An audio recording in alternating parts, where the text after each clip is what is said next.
with Dr. Coupon Tom and his daughter Ashlyn. What was your favorite part of the Mini SC 2024?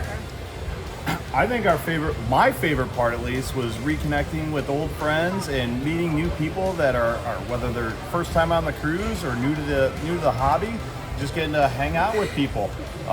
That's been the most enjoyable part of it for me. What about for you? I just really liked all the group activities we were able to do with everyone, just making different connections. All right, awesome. And why should people come to the Mini SC 2025, which is headed to Alaska? A week in Alaska, 2025 over 4th of July. It's a great time. You get to hang out, meet new people. If you've met other people, maybe bring them with you. Get to know people. We got some learning going on. You can learn some new things, and then you get to have a bunch of fun. Alaska's cool. Hi, we're live with two of the other Mirandas. Just gonna ask you a couple questions real fast.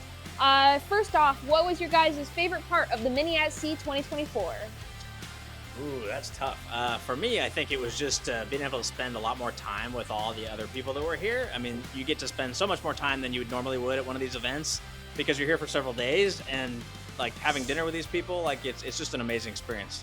And why should people attend the Mini SC 2025 headed to Alaska? Ooh, Alaska. I'm a big cruiser, and Alaska is one of my favorite destinations.